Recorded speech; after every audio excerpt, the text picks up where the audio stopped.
All right, good morning. The Committee on Homeland Security Oversight, Investigations, Accountability under the broader Homeland Security Committee will come to order. The purpose of today's hearing is to examine how China is using illegal marijuana to build a criminal network across America. Without objection, the chair is authorized to declare the committee in recess at any point. I now recognize myself for an opening statement. Today, the Oversight, Investigations, Accountability Committee is holding this hearing on how the use of illegal marijuana as tied into the criminal network tracing to China is impacting the United States. First, for order of business and announcement, the gentleman from Texas, Al Green, will, from this point forward, be serving on the Oversight, Investigations, and Accountability Subcommittee for the remainder of the 119th Congress, and we look forward to working with him. We are here today to talk about an important issue, significant national security implications. This issue has been prevalent not just in Oklahoma, my home state, but in many other states, Maine, California, and all across our homeland. Let's paint the picture together. A group of Chinese nationals affiliated with foreign criminal organization crosses the southern border, makes their way into rural Oklahoma. With them are workers who have been lured under the false promise of good jobs in the United States. Once in Oklahoma, these Chinese nationals approach a local resident with an offer they cannot refuse. They offer the resident several hundreds of thousands of dollars, purchasing, using their time, their identity, to purchase a nearby tract of land. In return, the resident gets to keep a share of the money with no questions asked. The deal is quick and it's simple. In a matter of days, this newly purchased land becomes the site of a large-scale illegal marijuana grow operation. The workers find themselves forced to work 14-hour days under the watch of armed guards, all while being confined to small living quarters, minimal running water or air conditioning. The smell of toxic fumes, fumigation from pesticides that are lit on fire that we know have caused major health consequences, banned in this country, are utilized for these grow operations.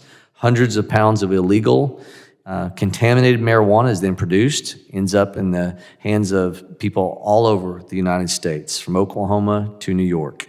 This is just one example of how Chinese grow operations come to operation in communities all across the country. Oklahoma has had thousands of these operations activate at one time.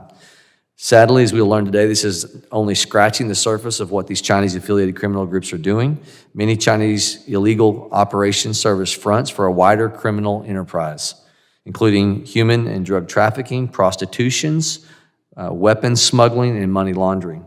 And while the example I highlighted takes place in our home state of Oklahoma, similar patterns are repeated in other states like Maine, Massachusetts, California. In fact, there are thousands of these grow operations dispersed through our entire country, including tribal lands and national parks. We have a really excellent panel of expert witnesses before us today who are going to walk us through this issue and how it affects the Homeland Security posture. Specifically, I'd like to focus our conversation on the serious crimes taking place inside of these illegal grow sites, as well as how Chinese transnational criminal organizations, or TCOs, many with directly ties to the Chinese Communist Party, are setting up these sites all across the U.S. as they expand an underground criminal network in our backyard. We are holding this hearing today because we've enabled these foreign organizations with potential links to the CCP to build up a sophisticated network throughout the United States, which facilitates a wide range of other criminal activity and presents a national security threat. This is a convergence of organized crime, human drug trafficking, public health risks, all operating at scale and sophistication, crossing state, national lines beyond the normal capabilities of state and local law enforcement to combat. These agencies need the help of federal law enforcement to unravel these criminal networks. In fact, some of the foreign nationals running these grow operations are more heavily armed than local law enforcement. One of my field reps in Oklahoma heard from a journeyman electrician who was hired to do some work on a rural property. When he arrived at the site, he found what appeared to be a large foreign-run marijuana grow house, and he personally observed an armory of dozens of assault rifles and ammunition crates. This network must be uncovered and eliminated from our homeland. And it's really that simple. The potential threat that comes from having fully operational criminal network associated with top foreign adversary on our soil is too great to ignore. I look forward to an informative and productive discussion. I now turn it over to Ranking Member Thanadar for his opening remarks. Good morning, and thank you, Chairman. And good morning to all of our witnesses here.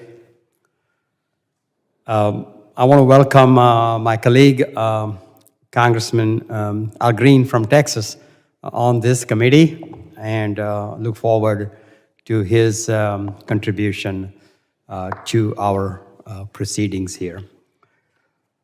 Now, if you take a stroll through DC's neighborhoods, you're likely to encounter the National Guard planting flowers or picking up trash, and federal agents making traffic stops.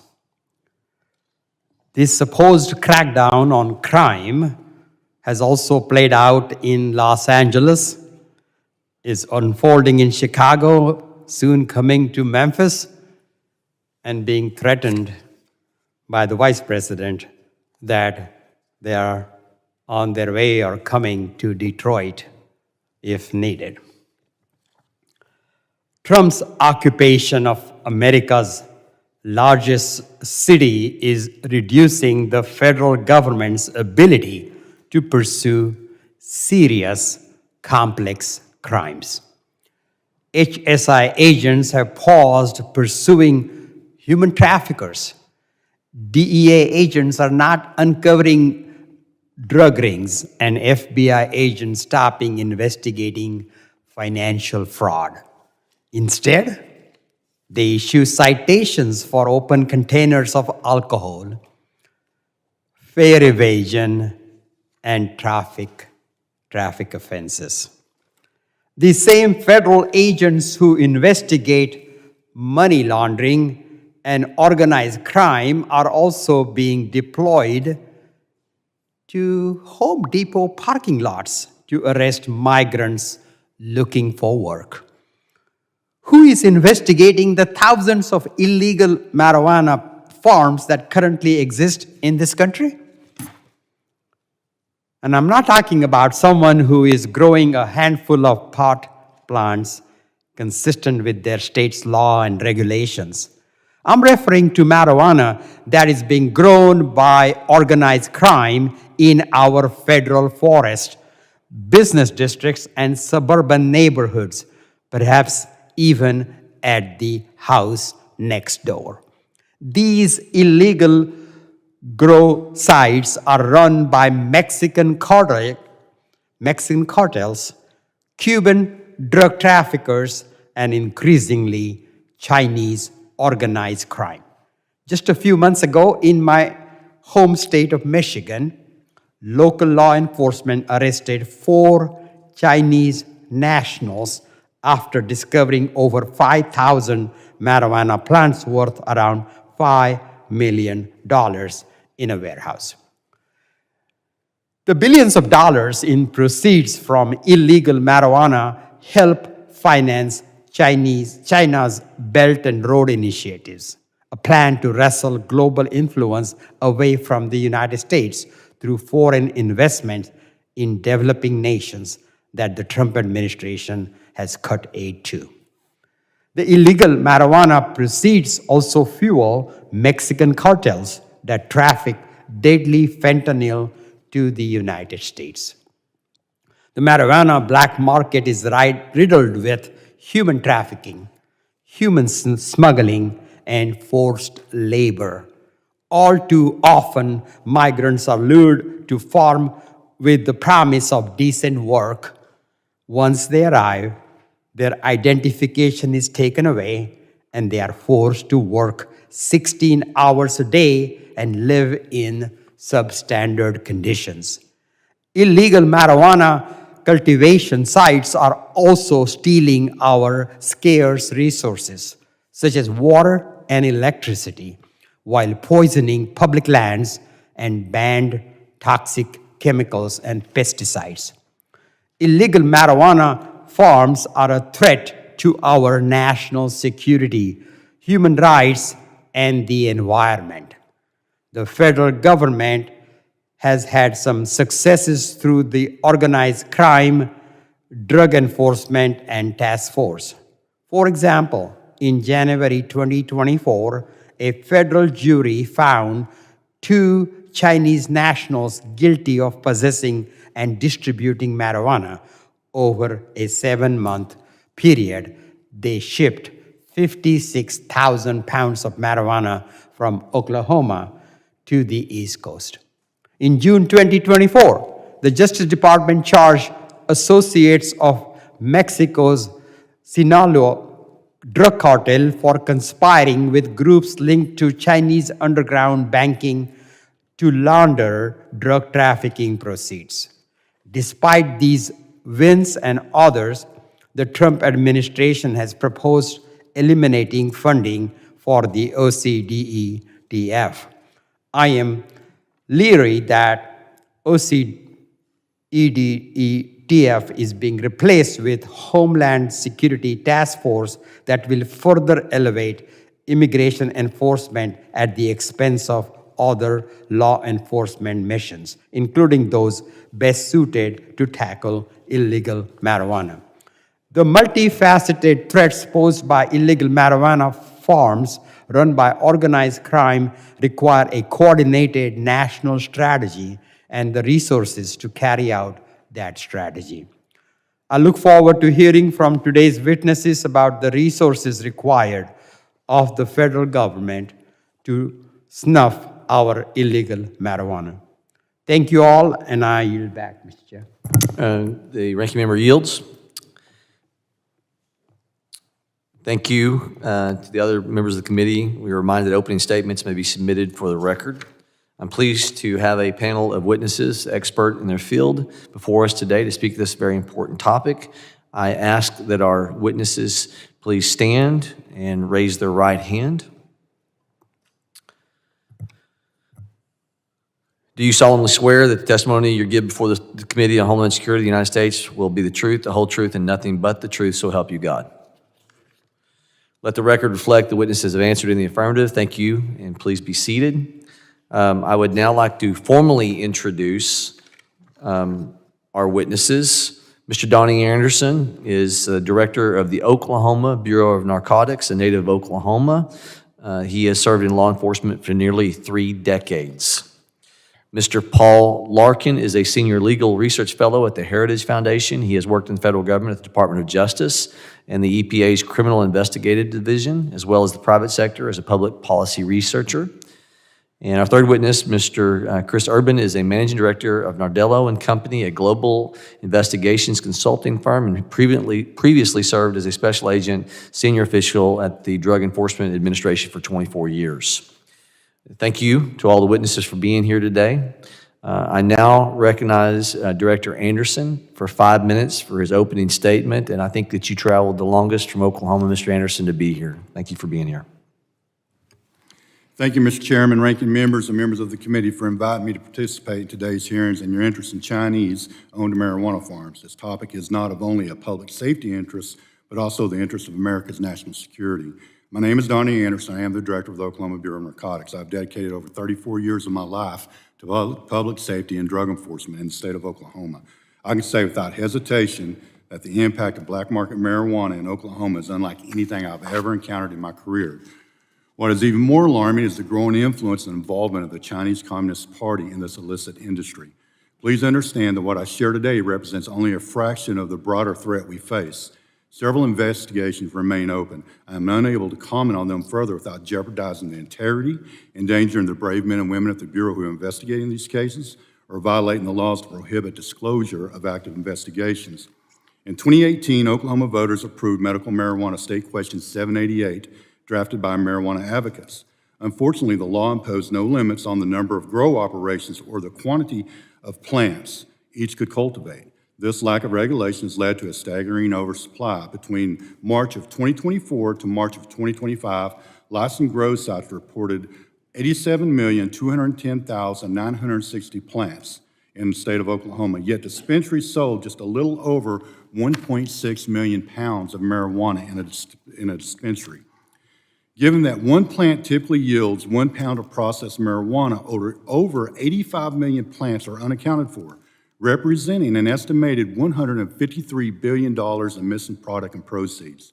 To put this in perspective, as of September the 9th, 2025, Oklahoma has 324,850 licensed medical marijuana patients.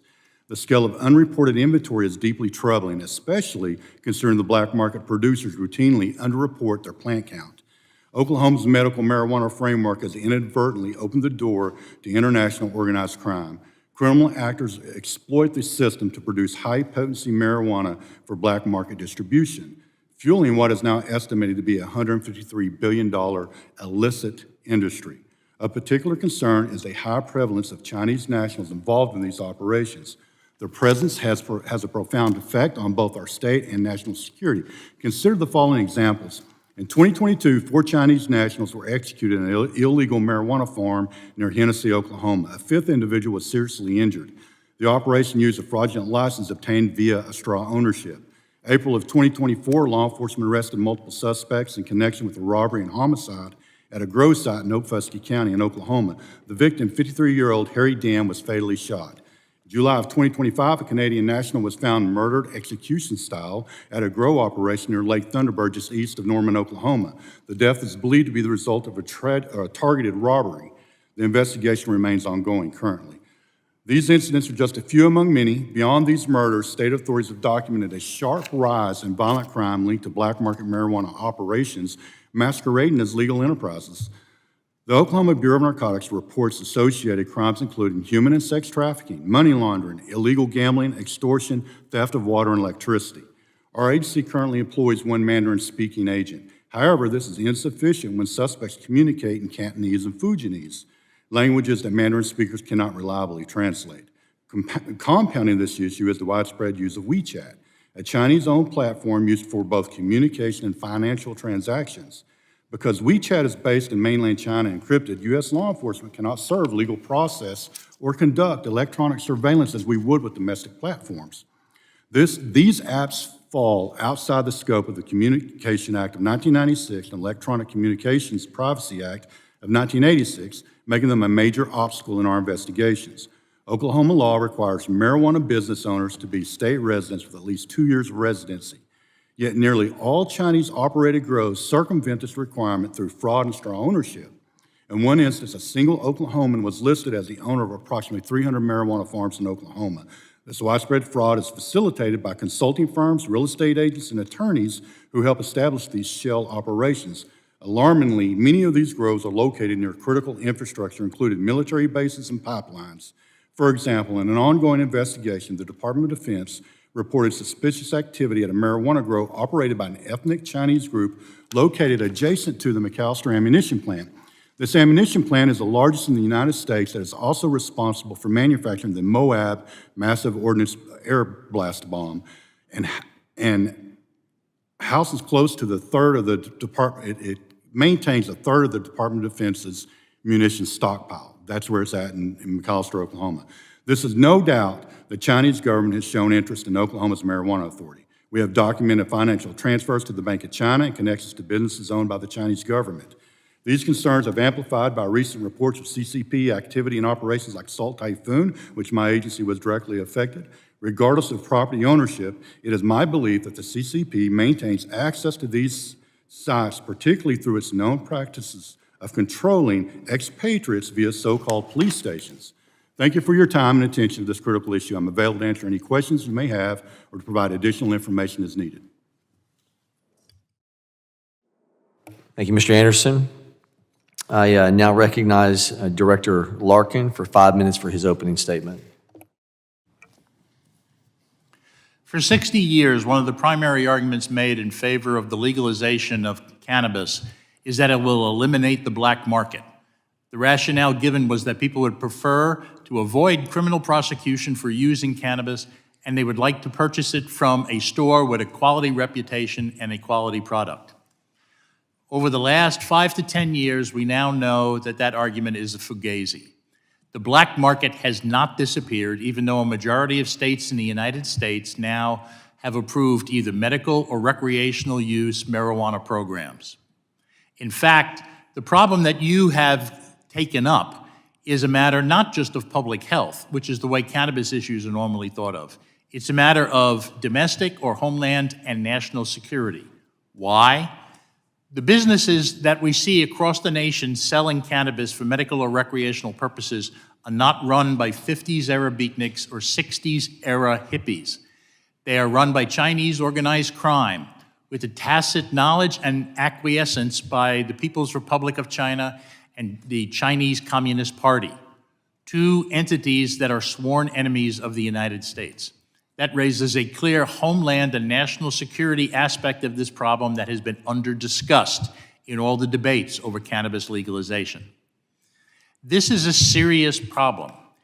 According to the Whitney Economics Organization, the cannabis market is a $100 billion industry. 75% of it is the illegal market, and 2/3 of the cannabis sold in the United States is grown domestically.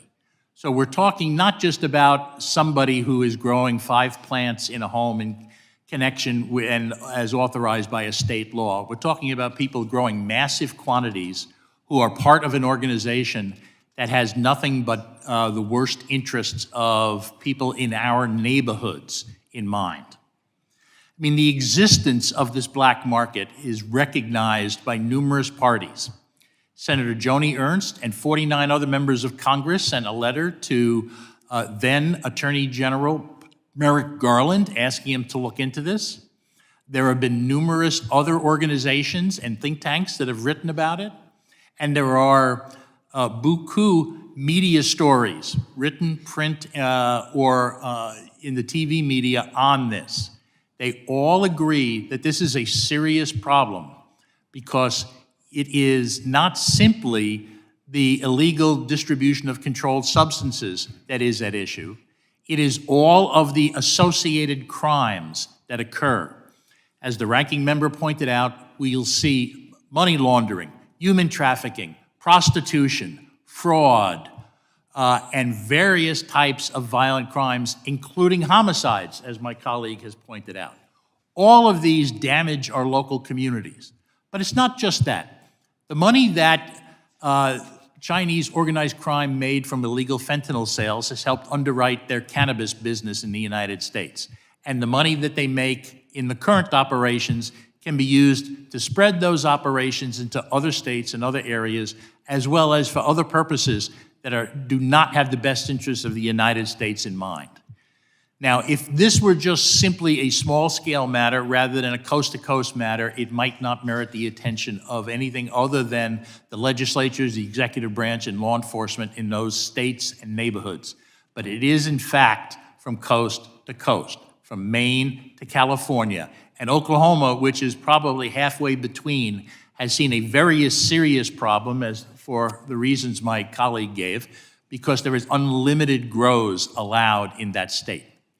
Now, as I mentioned before, this is not simply a problem of domestic people that have broke bad.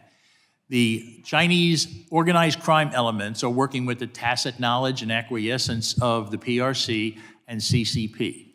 Now, the law does not require a formal agreement amongst those parties in order for them to be held criminally liable. As I have explained in some of my writings, the conspiracy laws allow someone to put together a case based on various types of circumstantial evidence, of which there is an ample amount here. What we have is a national problem involving a drug that, unfortunately, is seen as being milder in some ways than others, and pharmacologically, in many respects, it is. But cannabis is very harmful if you use it on a long-term basis or in very serious doses. I am glad that you're holding this hearing, and I'm glad to answer your questions. Thank you, Mr. Larkin. Mr. Urban, you are now recognized for your 5 minutes. Committee Chairman Garbarino, Committee Ranking Member Thompson, Ranking Member Thanadar, and distinguished members of this subcommittee, thank you for the opportunity today to address you on the growth of Chinese organized crime in the United States and the role of marijuana cultivation and distribution in facilitating that growth. During my 24-year career with the DEA as an agent and executive, I saw firsthand the damage done by transnational criminal organizations, TCOs, and the increasingly significant operations of Chinese transnational criminal organizations. Over the last 5 years of my career, I led a team at DEA's Special Operations Division, SOD, dedicated to an operation called Project Sleeping Giant, which sought to understand, identify, target Chinese organized crime operating in the United States and abroad. We were particularly concerned about the rise of Chinese money laundering networks, which have transformed narcotics trafficking by offering dramatically lower rates, lower risk, and quicker return of funds than the networks that had previously laundered those funds. Project Sleeping Giant's objectives included understanding the Chinese organized crime threat, developing intelligence on it, and designing enforcement operations to mitigate it. As a result of the investigative and intelligence gathering operation, we learned that Chinese organized crime was involved in a wide range of criminal activity globally, including being the Chinese suppliers of precursor chemicals used in fentanyl production in Mexico, becoming the primary money launderers for the Mexican cartels, which have been recently designated as FTOs, human trafficking networks, global operations that corrupt government authorities, wildlife trafficking networks, and of course, Chinese-controlled marijuana cultivation within the United States. So what have the Chinese money launderers done with the proceeds of their criminal activity? Starting in 2017, when a wave of marijuana legalization was sweeping through the United States, we started seeing the profits of the laundering of Mexican cartel proceeds get invested into marijuana cultivation and distribution operations by Chinese money launderers. The speed and organization in which the Chinese-controlled marijuana grows were established was nothing short of remarkable. As the Chinese money launderers provided the funding for the grows, trafficked Chinese citizens into the United States to live at the grow locations, tending to the plants on a 24/7 basis. They then trafficked the marijuana to cities for sale. All of this happened seamlessly. It was extremely well organized because it was being managed by Chinese organized crime and Chinese money launderers at the leadership and command and control level. What is the best way to combat the threat? First, there is a critical need for local, state, and federal officials to recognize that activities including Chinese marijuana grows and distribution operations are not just weed cases. They are harmful in and of themselves, and they also help fuel Chinese money launderers and organized crime-linked activity, such as human trafficking, fentanyl distribution, and other dangerous, harmful activities. These cases should be prioritized as they are linked to the larger criminal networks. State and local governments individually do not have the necessary resources and authorities to attack and dismantle Chinese marijuana trafficking networks. State and local governments typically lack the subject matter experts, language skills, data scientists, confidential sources, and other law enforcement capabilities that are needed to address the threat. Federal funding, coordination, and authority combined with state and local resources, intelligence, and their authorities is desperately needed. It is essential to use the federal racketeering, money laundering, continuing criminal enterprise prosecutions to target the leadership and command and control levels of these operations, similar to what we did in the late 80s and 90s against Italian organized crime. For organized crime leaders, Chinese organized crime leaders need to understand that the federal government will aggressively target them with severe consequences. Using other federal authorities to target the related crimes such as human trafficking, money laundering, tax evasion, mortgage fraud, as well as state and local laws and regulations governing the cultivation operations themselves and those governing land, power use, and water violations will have a material impact. Lastly, even at the federal level, specialized task forces are needed to effectively target Chinese money launderers, Chinese organized crime engaged in marijuana trafficking activity. A fully funded intergovernmental platform will allow for law enforcement to better identify the criminal networks and dismantle them state by state. Congress can play a vital role in providing resources, incentives, and authority to the federal government. Thank you for the opportunity today to engage in this conversation. Thank you, Mr. Urban. Members will be recognized by seniority. For 5 minutes of questioning. Additional rounds of questioning may be called after all members have had the opportunity. I now recognize myself for 5 minutes of questioning.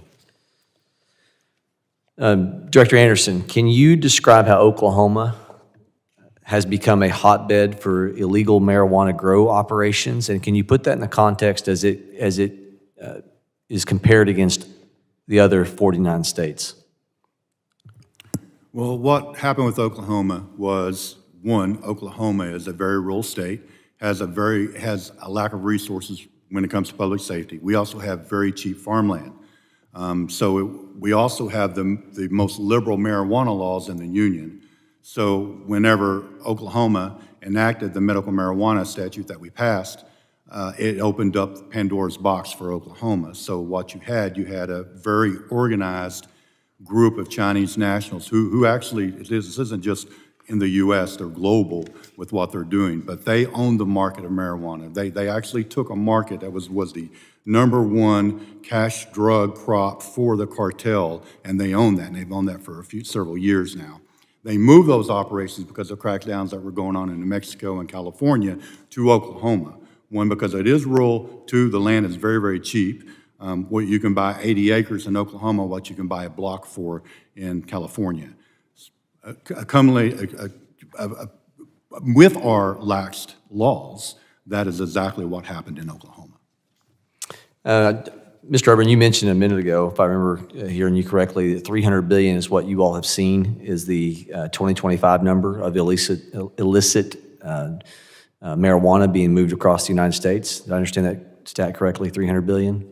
I believe that's correct. It was in my written statement. So I believe the time period, it's a massive amount of money. In tandem with what Mr. Anderson is talking about, when they're looking at the amount of plants in Oklahoma, compared that they should have registration on, compared to what they know they're able to produce, and what's been unreported, Oklahoma alone believes they have a $150 billion per year illicit marijuana industry. To put that in context, the state budget of Oklahoma to run all areas of governance from the state level in Oklahoma is $13 billion. 10 times the state budget is the illegal activity of marijuana, and it's why it's sadly become, and I hate this for my state, a leading exporter of marijuana in this nation. Illegal marijuana export. It's almost half of the number that I think that the DEA is looking at. And it's just astounding. Director Anderson, what kind of response are we getting in Oklahoma in terms of knowing that what's opened this thing up? What do you think that it's going to take for the average person in Oklahoma to realize this is such a problem and that this is not something that we can, as you cite the homicides at Hennessy, we've got McAllister Army Ammunition Plant, that there's some activity adjacent to it, where 1/3 of all munitions for this country come for, in McAllister, Oklahoma, the congressional district that I represent, munitions for our national defense, and Chinese nationalists adjacent to it, there's some concern about illicit activity. What is it going to take for Oklahoma, for the grassroots that ultimately manifests itself, where the legislature then makes some changes? What does the law enforcement have to do to get the attention of Oklahoma officials? Thank you for the question. I wished I knew the answer to that because I've been trying for 5 years. I will say we are starting to gain traction now as far as global or nationwide what's going on in Oklahoma, because literally what's going on in Oklahoma, whenever I talk about the 85 million pounds that's unaccounted for, that's going across the U.S. And understand that's what we know is there. There's no telling how much that really is, because if we know there's 85 million unaccounted for, is there another 85 million or 100 billion that we don't know about? Because typically when we go into these operations, they don't have metric tags on them. They tag a few. You may have 30,000 plants, and they may have 1,000 of those tagged. So there's a lot more that's not tagged than there is tagged. But I do think we're making some headway as far as letting people know what's going on. And for me, this isn't about, I want to be very clear, this isn't just about marijuana. I'm not talking about mom or pop operations or even about people who utilize marijuana for whatever medical purpose they use it for. I'm talking about real organized transnational criminals who do not have our best interest at heart. When I say our best interest, I'm talking about the American people as a whole. So that is my biggest concern with what's going on with this whole catastrophe in Oklahoma. Or for his 5 minutes of questions. Thank you, Chairman. Look, drug cartels and criminal organizations, including those from Mexico, Cuba, and China, are illegally cultivating marijuana across the United States. They are often disguise their illegal operations by hiding in states where law-abiding growers operate. But these illegal marijuana grows are dangerous. They rely on human trafficking for cheap labor and sexual exploitation. They steal water and energy from surrounding communities. They sow the grounds with pesticides and chemicals that seep or run off into our water. And they spray the marijuana with chemicals that end up being consumed by people here in the United States. Mr. Urban, how should the federal government respond to illegal marijuana cultivation, especially when it comes to combating international criminal organizations that are operating across the United States? What does a whole of government approach looks like from your experience? So from my experience, sir, I mean, you laid out all the variety of crimes and activity that was taking place in these cultivation areas.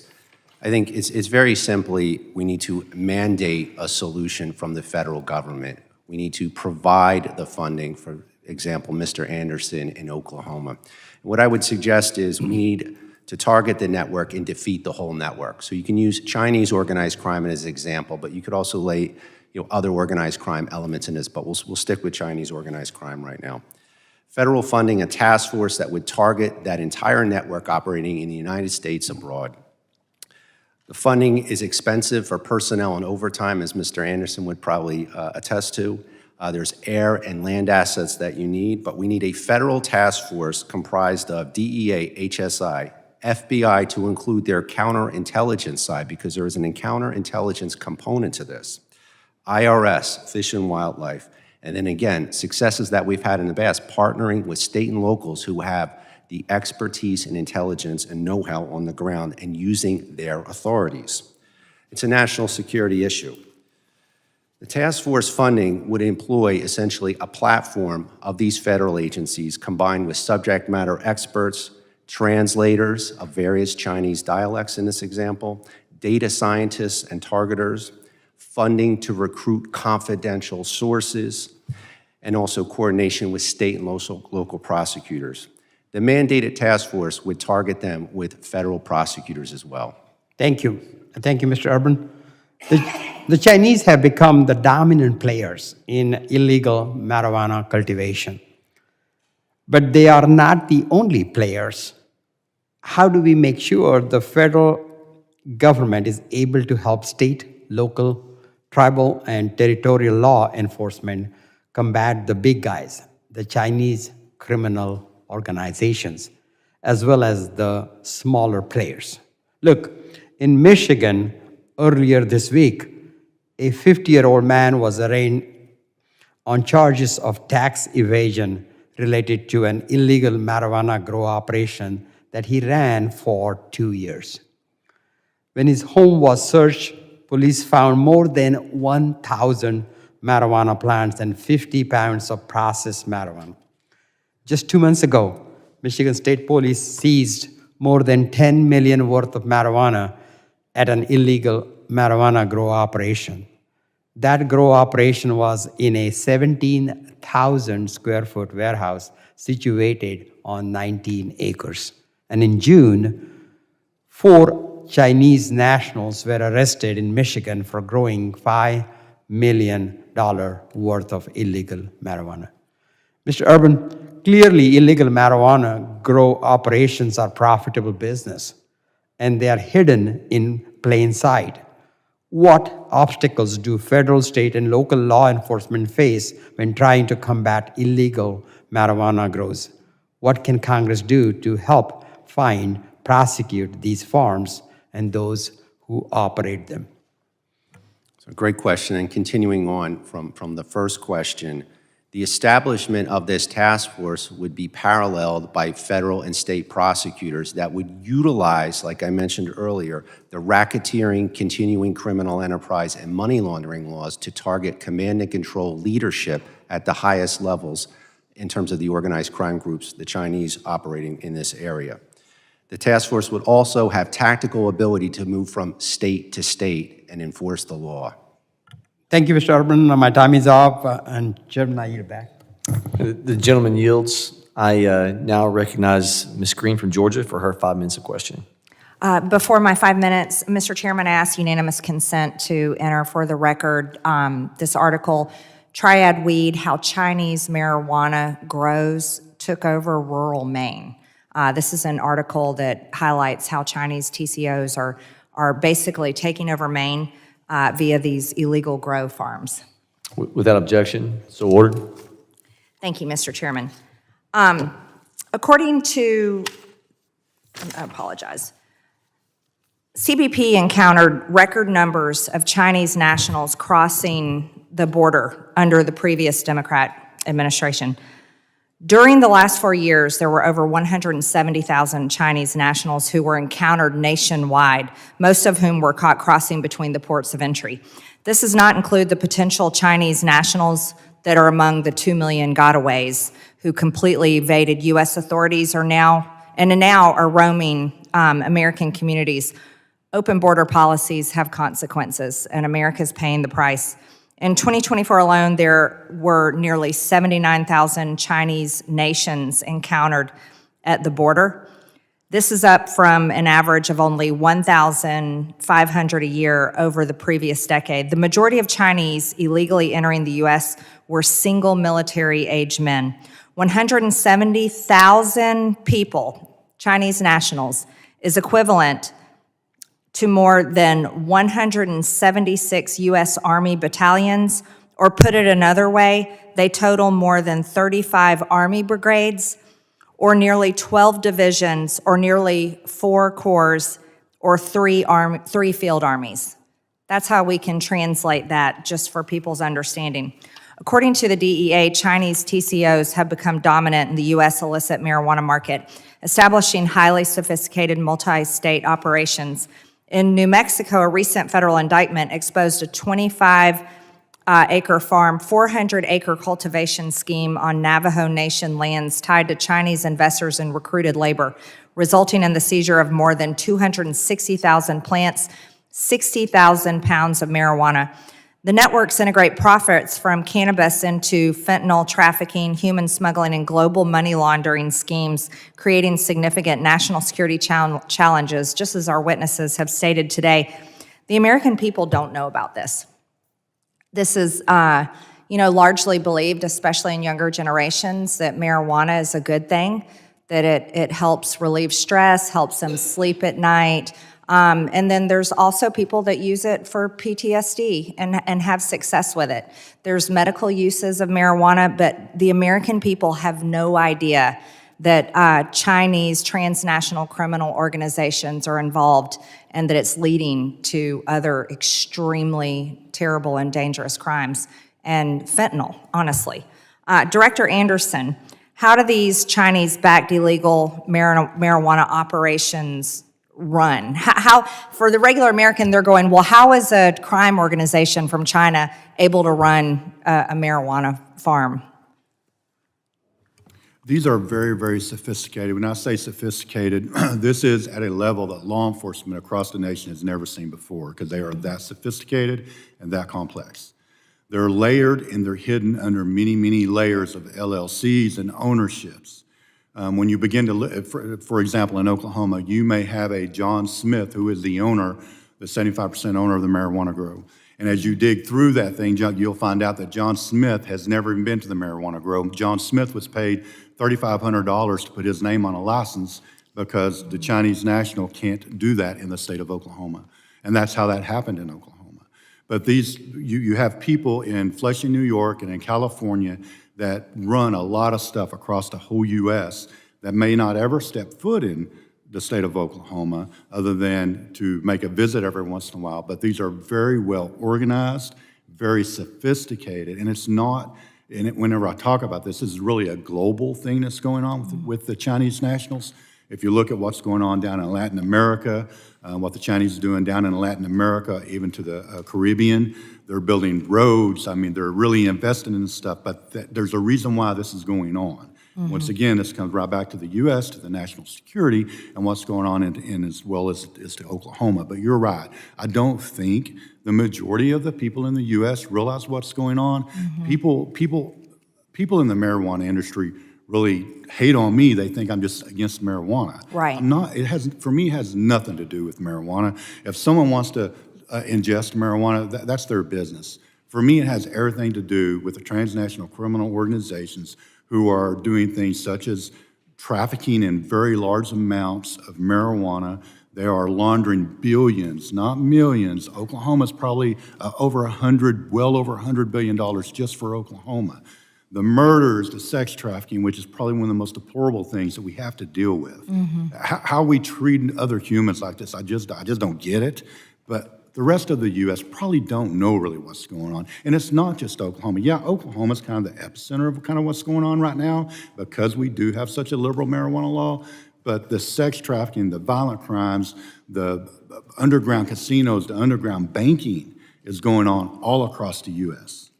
Wow, thank you. I'm sorry, I'm out of time. Mr. Chairman, we need to explore how we can help state and federal work together to trace the money and track this down. Thank you.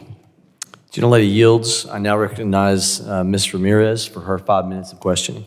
Thank you, Chair and Ranking Member. Before we get started, Chairman, I want to ask unanimous consent to include into the record children of couple taken by ICE in Cicero road stop speak out, and what happened to Silverio Villegas Gonzalez. So sorry. I can do it again. Without objection, so ordered. Thank you, Chairman. This is our Oversight Committee, and I think it's important to use every opportunity here to do the oversight work. I want to thank the panelists that are here, but I need to talk about what's happening here right now all over the country. And I want to start by saying that the Department of Homeland Security is a national security threat. I call it a force terrorizing communities with good reason. Men in masks, unmarked cars, no badges, no body cameras, and arrests without valid warrants all result in fear, chaos, and harm. And given that this is a subcommittee on oversight, I want to show 2 clips today. One clip shows DHS agents engaging children whose family members were just abducted. And the second clip you're going to see today shows the murder of Silverio Villegas Gonzalez by DHS agents. Let's watch the footage. En las inmediaciones del operativo se encontraban una madre y sus hijos, quienes no fueron detenidos y abandonaron el lugar juntos. Where's all my family? They're in here. What's your brother? Is he a citizen? We don't answer questions. If you tell me he's a citizen, we'll let him go. We don't answer questions. Look at what you're doing. Hear the cries of the kids. If you tell me he's a citizen, we'll let him go. We don't answer questions. I'm sorry. He has your phone number, right? Yeah. He'll call you. All right. That's fine. Come on. And what's happening to our car?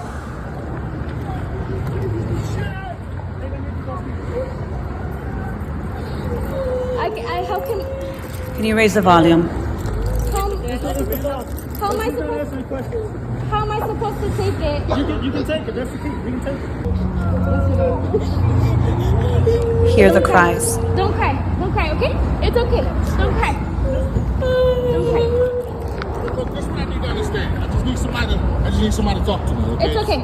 Listen, I just need somebody to talk It's to okay. me. We're okay. Okay, They listen. don't want to talk. No. They said they can go out and take the car. Who's the daughter? Is it you or you? All of us. Okay, this is what I need to understand.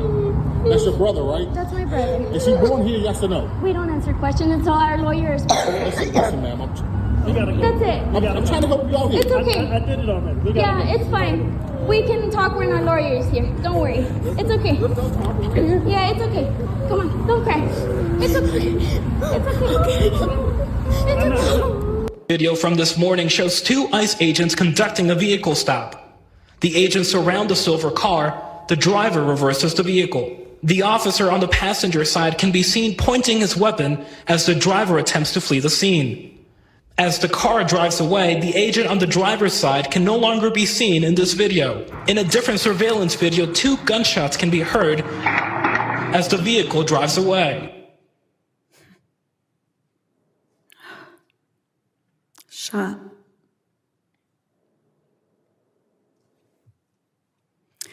Let's break it down. In the first video, ICE says the lie. ICE encountered a mother and her 2 children who weren't detained.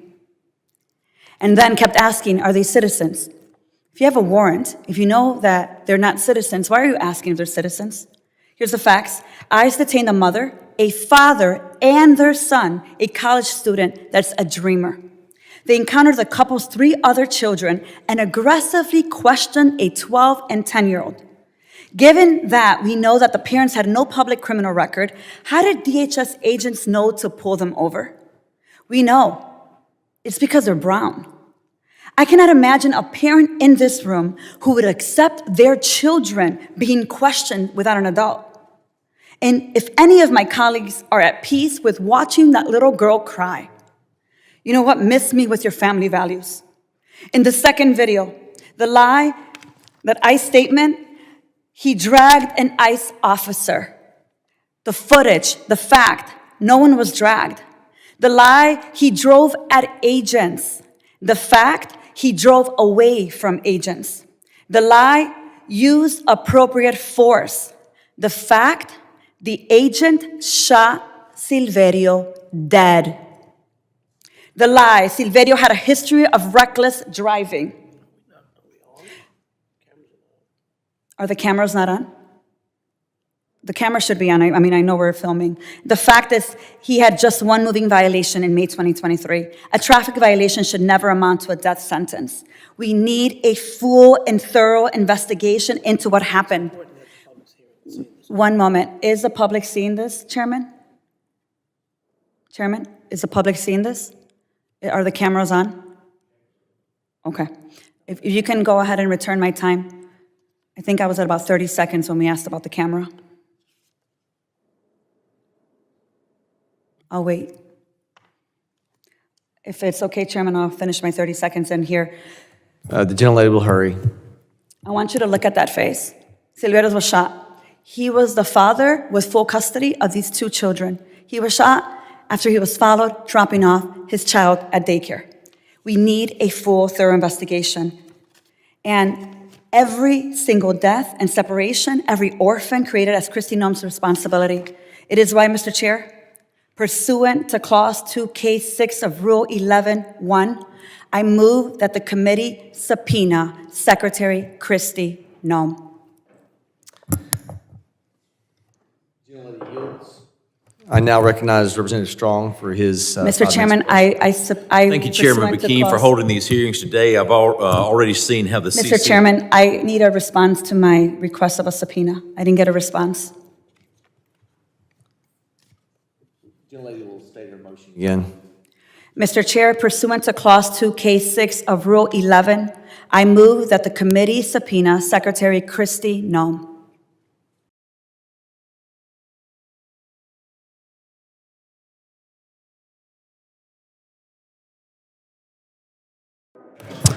All right.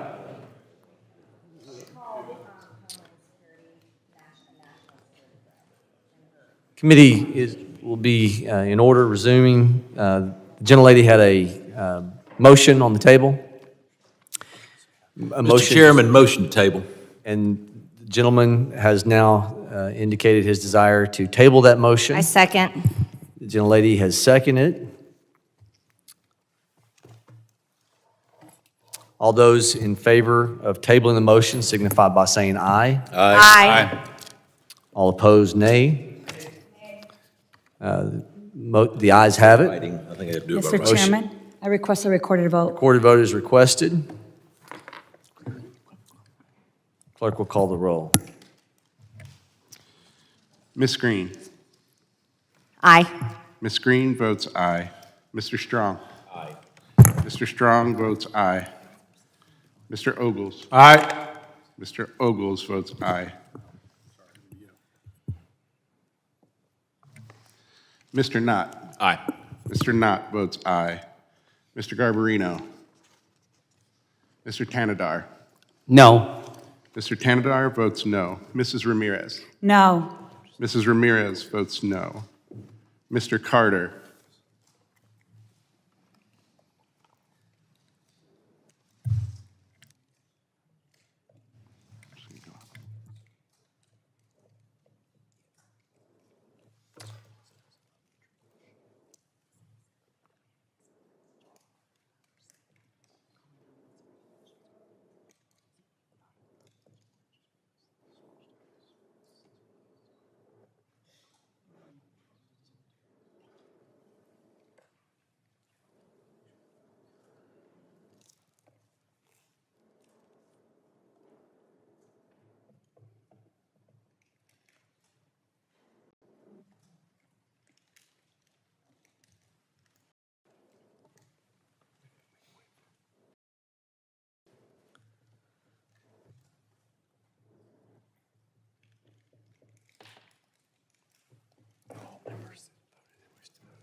How's the chairman recorded?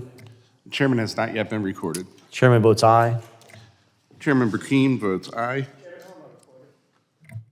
Mr. Carter is not recorded. Mr. Carter votes no. Mr. Carter votes no. Mr. Green of Texas. Ranking Member Thompson.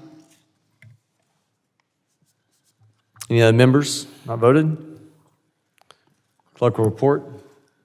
Mr. Chairman, on that vote, there were 5 ayes and 3 noes. The ayes have it. Motion to table is adopted. All right, we are back on the agenda. I now recognize the gentleman from Alabama for his 5 minutes of questioning. Thank you, Chairman Burkeen, for holding this hearing today. We've already seen how the CCP took advantage of the open border policies of the previous administration to provide precursors to fentanyl that have wreaked havoc all over this nation and all over the world. In an effort to kill a generation of Americans, not Republicans, not Democrats, but Americans, the Mexican cartel cannot make fentanyl without the precursor from China.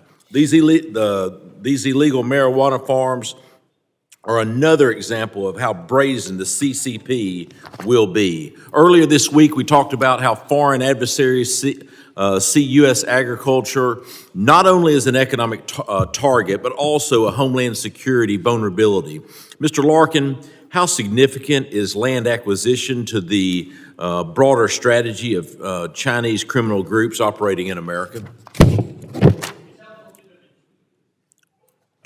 It's helpful to them in 2 very different ways. First, it allows them to use the property to grow illicit drugs, to process them, and then use that site as a distribution point.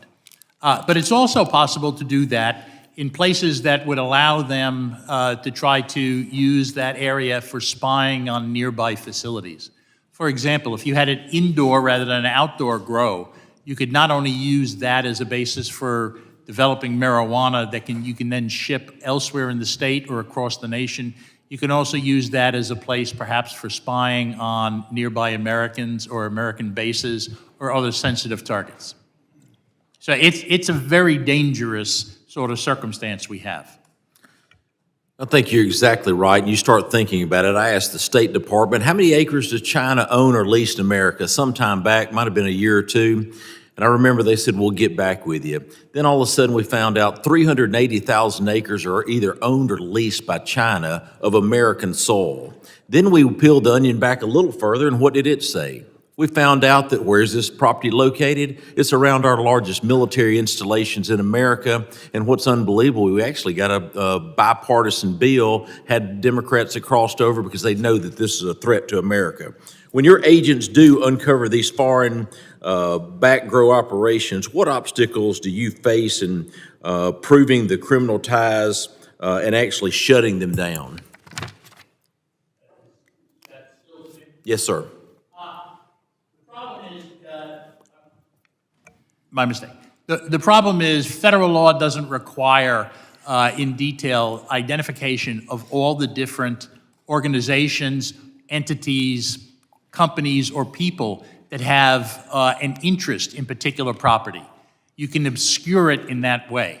One way this Congress could address this problem is by making clear that you have to identify any and all foreign nationals, particularly Chinese foreign nationals who are potentially associated with the PRC or the CCP, as being real parties in interest in either acquisitions of property by purchase or by leasing, so that you can then put the onus on the people who are the property owners as well as the real estate people to make them help the federal government identify when the PRC and the CCP is involved. Thank you, Mr. Larkin. Our national security strategy says China is the only country with both the intent and the ability to reshape the international order. It also calls China the Pentagon's top challenge. While our military has been focused on China for some time, do you think other departments like DHS need to increase their focus on China's influence here at home? I do. I think one of the problems is the American public doesn't understand the role that China plays in the illicit drug trafficking and other activities that are damaging to the nation. Thank you. Mr. Urban, you've spent years investigating transnational money laundering networks. How significant a threat are Chinese networks to our financial system compared to other global actors? Chinese money launderers, their networks, over the last 7 years, they've become the dominant money launderers for transnational organized crime around the world. They are the primary launderers for the Mexican drug cartels. For example, when they became the dominant money launderers 2017, 18, or 19, they increased the net profits of the Mexican cartels, the designated terrorist organizations, by our estimation of 3 to 5% of their bottom line. The way to attack those networks is with high-level prosecutions against command and control. FinCEN several weeks ago came out with additional guidance on compliance, AML, red flag, in terms of Chinese money laundering within the United States. We need to attack it with significant authorities and funding. If you could recommend one federal action that would immediately disrupt Chinese TCO operations in the U.S., what would that be and why? Quickly. Proper funding and authority and mandate for the federal government through a task force to go after those networks aggressively in the next year with racketeering type charges. Thank you. Mr. Chairman, I yield back. The gentleman yields. I now recognize Representative Carter for his 5 minutes of questioning. Thank you, Mr. Chairman, and thank you to our witnesses for being here. For decades, the federal government's decision to criminalize marijuana has been nothing short of disastrous for our communities, for our economy, and for justice in America. The failed war against cannabis has especially devastated Black and brown communities. Arrest and incarceration rates for marijuana offenses have been wildly disproportionate, with people of color far more likely to be targeted despite using marijuana at similar rates as white Americans. These policies have fueled mass incarceration, separating families, stripping people of opportunities, and saddling them with criminal records that create lifelong barriers to housing, education, and employment. This has entrenched cycles of poverty and inequality, all in the name of a policy that the American people increasingly reject. Beyond the human costs, prohibition has created a lucrative illicit market. By outlawing marijuana rather than regulating it, the federal government allowed billions of dollars to flow through the underground economy. That money could have gone toward tax revenue, community investments, and public health, but instead, it has enriched criminal enterprise and fueled violence. today, with most Americans supporting legalization, it is past time that we acknowledge the truth. Marijuana prohibition has failed. The regulated cannabis industry is not the same as what we were discussing today. The state legal cannabis industry employs over 425,000 people and operate in 40 states, including my home state of Louisiana. State-regulated cannabis programs require rigorous product testing for contaminants, pesticides, and alterants, and potency, sometimes entirely absent from the illicit marketplace. Mr. Chairman, I'd like to enter into the record this letter from the United States Cannabis Roundtable, the advocacy organization for the regulated state-licensed cannabis industry. This letter includes more details about how legalization can combat foreign criminal cartels. Without objection, so The real ordered. choice isn't cannabis or not, or isn't cannabis or no cannabis. It's whether we let foreign criminal networks run the show, or whether we empower regulated American businesses that test, track, and play by the rules. If we want to dismantle foreign criminal networks and protect American communities, then we need to strengthen, not weaken, regulated markets. That means financial transparency, clear rules, and a federal framework that allows law enforcement to focus on fentanyl and other real threats to our community. Mr. Larkin, in a recent report from the Heritage Foundation, you've recommended against rescheduling cannabis. But even President Trump has expressed support for rescheduling. Like President Trump, I believe we should end endless arrests for cannabis conduct and focus on the real bad guys, those who are pushing fentanyl and other deadly forms of drugs. Why do you oppose President Trump's support for rescheduling, especially since that means we can both recognize medical uses and a better aligned law enforcement priorities? You would be a mistake, legally, medically, and from policy perspective, to reschedule cannabis from 1 to 3, and it would also be a mistake, even more so, to legalize it. I wrote in an article in the Journal of the American Medical Association Psychiatry multiple reasons why legally, medically, and policy-wise, the rescheduling would be a mistake. Mr. Larkin, have you expressed... I can give you one in particular. Just a second. Have you expressed your concern with the Trump administration? I published it in the Journal of the American Medical Association. That's the way think tanks do things. I haven't talked to anybody in the Trump administration. But I can tell you one thing that is absolutely true. For 80-plus years, the United States has trusted the Food and Drug Administration with the responsibility to decide what is a drug and whether it's safe and effective. I'm going to reclaim my time because I only got 25 seconds. You argue in your testimony that state legalization has not eliminated the illicit black market. But isn't it true that we have legalized cannabis in most of our states? It remains illegal at the federal level, which is why, despite paying millions of dollars in taxpayer dollars, licensed operators are often shut out of traditional banking services and are forced to operate in cash. When a legitimate operator is shut out of banking, it makes it harder for law enforcement to trace transactions, determine who is compliant and who is not. Wouldn't law enforcement and public safety be better served by a federally regulated system to track the flow of marijuana businesses, processing, and distribution, thus making it clear who the real operators are versus the Chinese who are inundating our communities with marijuana that may in fact be tainted? No. The Chinese will also take advantage of any legally sellable cannabis product. They make money not only from illicit sales, but from lawful sales. And they actually try to focus on states that have medical or recreational programs so that they can have lawful sales, big outdoor grows, and the like. Ask my colleague. The chairman has been very generous. My time is up, but I'll ask you a final question as that part. Is it your assertion that all marijuana should be illegal? Is it your assertion that all cannabis should be illegal, medicinal and or recreational? Yes, because the Food and Drug Yes or no? Administration. Yes, yes. No, the Food and Drug No, I'm reclaiming my Gentleman's time. time has expired. I now recognize Representative Ogles for his 5 minutes of questioning. Thank you, Mr. Chairman. I ask unanimous consent to submit for the record resolution number 25109 from Siskiyou County, California Board of Supervisors, requesting that Governor Newsom of California proclaim a state of emergency regarding illegal pesticides and illicit cannabis operations.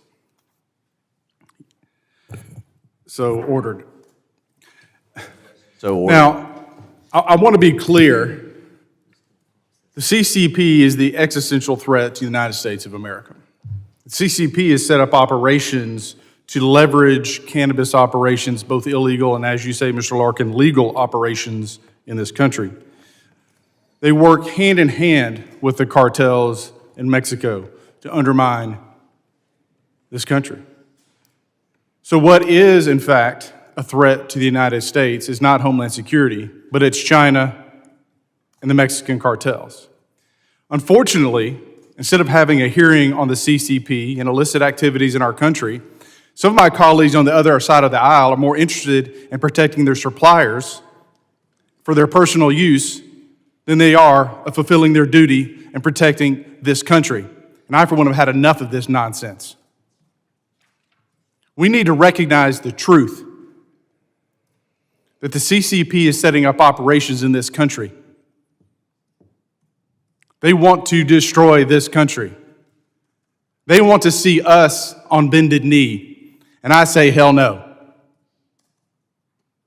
So whether it's 1, 3 on the schedule, whether it's legal or illegal, we have to recognize the fact that the CCP is within our borders, they're buying our farmland, and they're growing whatever they can grow that they can make money off of. And my colleagues need to wake up and have an honest conversation about those facts instead of grandstanding and, again, protecting their own suppliers. Mr. Urban, are Chinese TCOs laundering money in connection to these illicit marijuana grow operations, and to what extent are they relying on pre-existing China money laundering networks in the United States? So the pre-existing Chinese money laundering networks, those networks funded this substantial increase in Chinese organized crime cultivation marijuana operations. They're the ones that funded it and stood this up on a massive basis. For example, I never focused on marijuana trafficking during my career in DEA prior to this. What got my attention is when Chinese money launderers took over money laundering for the Mexican cartels in approximately 2018. As we stood up this intelligence gathering effort to understand Chinese organized crime, we were shocked at the marijuana grows that were in Northern California, exploiting the land, exploiting our money, our banking laws, our mortgage laws, taking water, taking electricity. The theft of it was just unbelievable. So we recognized that not only do we have to attack the Chinese money laundering network, but we also had an opportunity, right, and a need to attack the Chinese cultivation grows that were happening throughout the United States, Colorado, Oklahoma, California, Maine, and elsewhere. The Chinese money launderers are the ones that funded this and set this up. That's why you saw so much money and the scale happen so quickly. Mr. Urban, just a few weeks ago, the Department of Treasury's Financial Crimes Enforcement Network, FinCEN, I'm on financial services, which regulates that organization, highlighted the role of Chinese money laundering networks in partnering with the Mexican drug cartels to launder drug profits. How does the earned money from illegal marijuana trafficking facilitate their money laundering activities? And quite frankly, when you look at the supply chain that they are setting up, what other illicit goods may also be, such as human trafficking, are part of that supply chain? One component of the organized crime revenue feeds the other. So for example, the money launderers and the ability to purchase land and goods throughout the United States for cultivation assist the money launderers, the human trafficking component. And getting back to the national security component to this, all of these revenue streams that is benefiting Chinese organized crime promotes and provides access points throughout our United States government, promotes access to different places that they can corrupt, financial institutions that they can undermine. FinCEN recently warned the Chinese money laundering networks pushed over $300 billion through U.S. financial institutions in just 5 years. How much of that volume do you believe is linked directly or indirectly to illicit marijuana operations? The majority or the significant component to that was the proceeds of Mexican cartel drug trafficking. a significant material component to that, right? I'm not going to put a percentage on it, but you're talking billions of dollars was the illicit marijuana trade. It like essentially put on steroids Chinese organized crime within the United States, the money they made off marijuana cultivation. I want to thank the witnesses. I apologize, I didn't have questions for you, and I thank you to the chairman. The gentleman yields. I now recognize Representative Knott for his 5 minutes of questioning. Thank you, Mr. Chairman. Mr. Urban, I want to talk to you quickly about some of the misconceptions out there, but criminal organizations, the best ones are the hardest to catch. They have a proficiency of layering in camouflage, making it very difficult to apprehend, to investigate. And in my time with law enforcement, there's some easy pickings, the guys that are walking around the sidewalk with an AK-47. That's easy. But it's the folks who are moving the currency, who are masking illegal with legal activities, so on and so forth. And I want you to talk to us a little bit about how the Chinese criminals have successfully hidden in polite society. Because when I investigated marijuana cultivation that was illegal, they had a very intricate network of legal front businesses that enabled them to move millions of dollars that looked legitimate.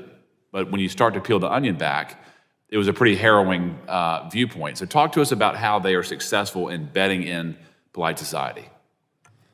So they become so successful as to exactly what you said because they're being controlled by the top echelon of Chinese organized crime, some of the most sophisticated operators in the world. They're very sophisticated and disciplined in the sense that they engage in what we would view as low-risk criminal activities, the money laundering. The violent component to what Mr. Anderson stated, that's only more recently. They try to stay away from violence or what would, have federal prosecutors become interested in prosecuting them, hence marijuana trafficking, money laundering, human smuggling. They also rely on this network in the Chinese underground banking system that's been around for years. And lastly, we touched upon this. It's very difficult to recruit confidential sources to engage these networks, and wiretap these networks on WeChat is impossible. Yep. And in terms of the state structures, the state legalities, we were promised if you legalize it, you'll see less illegal marijuana. If you legalize it, there won't be nearly as many incidents with toxicities and so forth. In my experience prosecuting these cases, they used a sloppy legalization effort to almost balloon the amount of marijuana they were able to traffic. It was illegal in many instances, but the sloppy legal structures has brought about a greater problem in many respects. So we don't have the regulatory component to this in place that would negate subsidizing or allowing organized crime on a national basis to exploit the marijuana market. And in your, one of the things that is often misstated, it's framed as though you have a marijuana dealer and then every other type of criminal. In my experience, organized crime touches the full spectrum when they get to a certain level. Methamphetamine, heroin, fentanyl. Marijuana is just one component of it. So to splice it out is often an inaccurate assumption. Is that your experience? Absolutely. Yep. Mr. Larkin, briefly, you mentioned, I'll give you a chance to answer the question that Mr. Carter asked. Would it be wise, yes or no, to legalize marijuana in the country, in your opinion? No, it would not. Why? It is a problematic drug when you use it heavily or on a long-term basis. What I was going to say in response to the answer is we have not only the Controlled Substances Act at work here, we also have the Food, Drug, and Cosmetic Act. For 80 years, we've trusted the FDA with deciding what is a drug and whether it is safe, effective, and uniformly made. The FDA could not say the cannabis plant is safe, effective, and uniformly made because it's not. Well, one of the mistruths that proponents say is that there really isn't any problematic effects to marijuana. And it was interesting because when I was prosecuting organized crime, I only had a few cases, but they were really big cases in terms of quantity, in terms of sophistication, dealing with marijuana, but they targeted young people.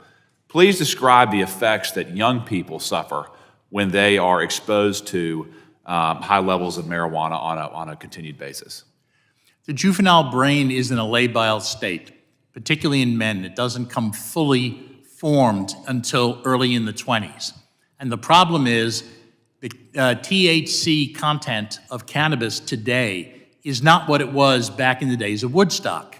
Back then, it was 3 to 6% THC. Now, in the plants, it can be up to 40%, and in processed forms, it can be 90%. Has there been a successful state system that controls the supply of marijuana to deliver only safe product to the consumer? Not to my knowledge. The problem is there is too great an amount of disuniformity in the product that's being sold. A few years ago, Nora Volko, the director of the National Institute on Drug Abuse, said we don't have in place the mechanisms to make sure that what is being sold lacks the pesticides that we know are coming from China and that are creating problems. And will create even bigger problems 10 to 20 years down the road when we start seeing spikes in areas where there is a greater incidence of cancer because of it. Well, thank you, witnesses, for your testimony. I'm sorry I'm out of time. Mr. Anderson, I had a lot of questions for you lined up, but maybe we'll get a second round if we're fortunate, and if not, I hope to have you back. Mr. Chairman, I do have a UC request. I've got an example here. It's a Department of Justice press release detailing 7 Chinese nationals and their roles in money laundering millions of dollars and smuggling kilograms of illegal marijuana. Gentleman asked that it be put in the record without objection. Thank you. So ordered. Gentleman yields. I now recognize Mr. Green for his 5 minutes of questioning. Thank you, Mr. Chairman. I thank the ranking member as well. The Chinese money laundering that's taking place, why is it so difficult for us to understand how it's being done and to prevent it from being done? Yes, sir. They came to dominate the industry for several reasons. One, in the past, there was always a certain cost to money laundering. It was 7 to 10%, certainly, to get those funds back to the Mexican cartel. The Chinese money launderers changed the game in that, one, they absorbed all the risk of laundering those funds. 2, they did it for 1 to 2%. 3, the funds that are collected, the bulk cash from sales of narcotics in this country that they take ownership or custody of, they began to sell to Chinese nationals that wanted to invest in the United States. They do this globally with a trusted network with what's called the Chinese underground banking system. And last but certainly not least, they utilize the encrypted app called WeChat, which is controlled and monitored in mainland China, that US law enforcement cannot have any judicial process. We can't wiretap it. So what it allows for is that organized crime network globally to communicate with trust and speed. No other organized crime group in the world has ever had a communication system similar to this. And are they using cryptocurrency? Explain, please. Yes. So certainly in the last 2 years, the crypto component of the money laundering cycle has taken on a much more substantial role. As crypto is being used more and more globally, it's actually taken on more of a role in the money laundering process because the Mexican cartels would like to receive those funds in crypto. So it's part of the process now. How do you recommend we deal with this, given that we now have these electronic transfers? Makes it rather difficult to, I want to stop it. I'm just trying to get a sense from you as experts as to how we can do it. So the networks that exist right here within the United States, those Chinese money launderers on a daily basis pick up that bulk cash. So what we were talking about earlier of this interagency task force that was designed to go after Chinese organized crime with severe penalties such as the racketeering laws should be stood up and funded. That's the first thing. The second thing is, in terms of what we saw last couple weeks ago from FinCEN, that directive to the banking industry to enhance compliance, red flag reporting on the money laundering transactions. And lastly, WeChat itself needs to be impacted. It cannot be utilized by Chinese money launderers on an ongoing basis, again, in this trusted network where they can communicate and move money. The suspicious activity reports are not enough for this large sum of money? It's not enough in the sense that financial institutions, crypto companies, wire remitters need to enhance and increase the suspicious activity reporting and their AML compliance to focus on Chinese money laundering networks? Well, let me just close with this. I'm new to this money laundering, and I'm trying to make sure that I get a better understanding of it. And I believe that my understanding of what's happening in financial services can help me with what's happening here in Homeland Security. Is there any piece of legislation that you would call to my attention that might be helpful? Is there anything that you would have us do in terms of legislation? Over the last 18 months, the Fend-Off Act and the HALT Act were good examples of successes in terms of the legislative process. What I would suggest is this interagency task force that needs to be stood up nationally with the mandate to go after Chinese organized crime, fully funded, data scientists, Mandarin translators, everything that's needed on that task force to attack the network. The second part is the racketeering laws need to be imposed on Chinese organized crime, and there needs to be a legislative or some sort of executive branch solution with the Chinese government when it comes to WeChat, so it's not utilized on a global basis by Chinese organized crime. Again, through legislative process that allows law enforcement to wiretap it, or some negotiated strategy with the Chinese government where they negate the ability of WeChat to be utilized. Yes, sir, if the chair would permit. It's also worth looking into the problem that people are obscuring, as your colleague said, through a lot of different layers of dummy corporations, who the real parties in interest are. We need to start requiring that the real parties in interest be identified before, whenever they are part of Chinese organized crime or a foreign government that is adverse to our interests. Because the easier you make it for law enforcement to try to see who really is owning this property and therefore what's going on at it, the easier it might be for law enforcement to take steps to stop the money laundering and the ultimate activity itself. Thank you, Mr. Chairman. The gentleman yields. If our panel of experts would be willing, given the inability to dive a little deeper, I wish we would have gotten to in the middle of this. There's going to be a few of us that stick around and ask a few more questions. If the panel, if you've got time to expedite this for your sake and ours, I'm going to ask the committee members limit their time to 3 minutes. And so with that, I'm going to go out of order here. I'm going to let Representative Ogles go first. I'll follow through with anybody on the Democrat side, and then Democratic side. And if Mr. Knott, you want to follow him, and then I'll go last, and I'll watch my time because I've got a time constraint. All right. So with that said, Representative Ogles, you are recognized for 3 minutes. Again, thank you, Mr. Chairman, and to the witnesses. Director Anderson, it seems like these illegal grow operations are run by a core criminal element that oversee low-level workers who are often victims of trafficking. Is this an accurate description based on your experience? Yes, sir. You absolutely hit the nail on the head. It is, you have upper management, very well organized transnational criminal organizations, but with that comes every other crime with it, which is the human trafficking, the labor trafficking, the sex trafficking, and the violent crime, and every other crime that follows underneath it.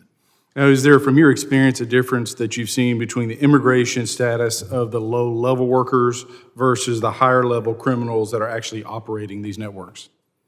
Well, there's a definite difference between the two. So your high-level transnational criminal organization, your person who's running operations, they look different, they dress different, they drive different vehicles, and then your migrant worker comes in, once again, they look different, they dress different, how they dress, how they speak, even how they address you, meaning me in law enforcement, is totally different.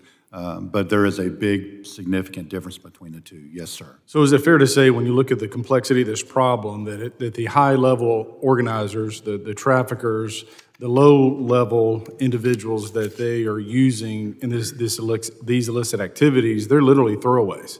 That if they get caught, if they get incarcerated, they'll just replace them with someone else? Those are basically what we call victims. That's right. Mr. Larkin, to what extent is the CCP tied to these Chinese TCOs operating in the United States? Do you believe that the CCP is aware of the Chinese nationals who leave China to establish criminal operations in the United States?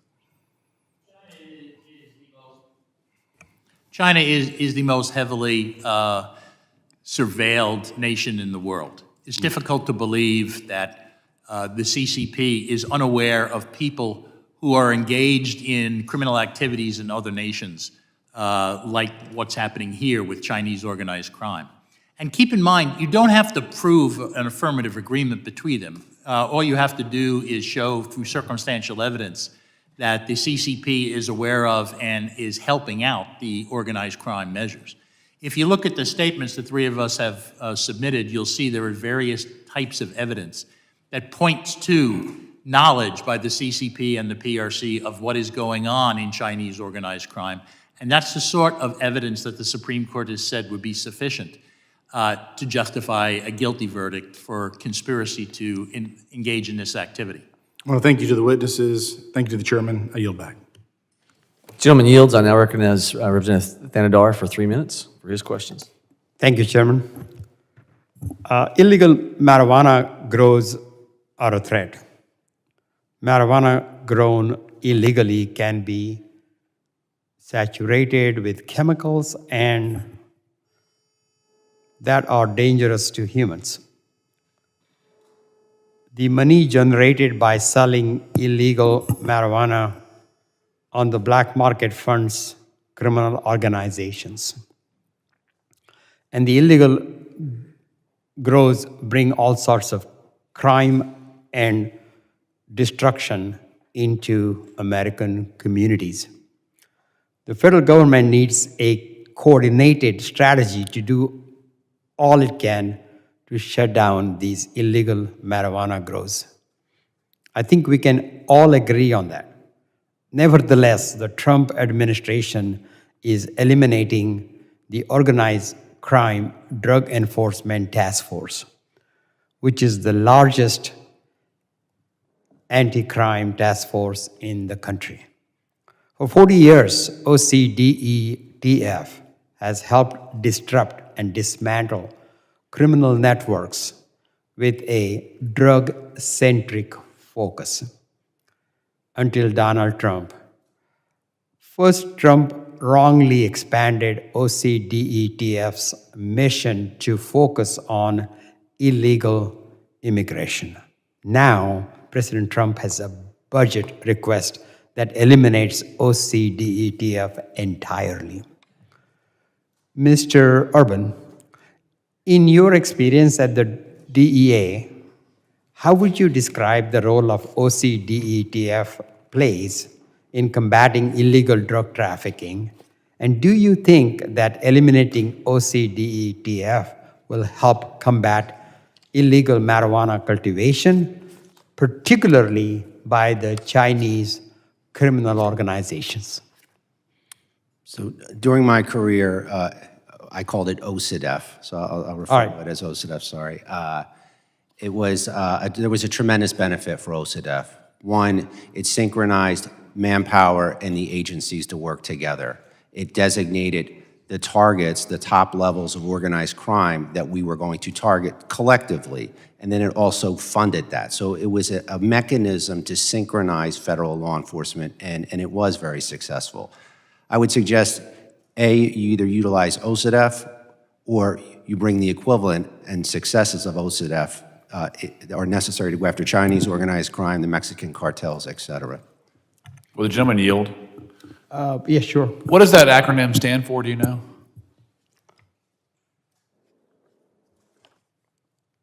Organized Crime Drug Enforcement Task Force. Thank you, sir.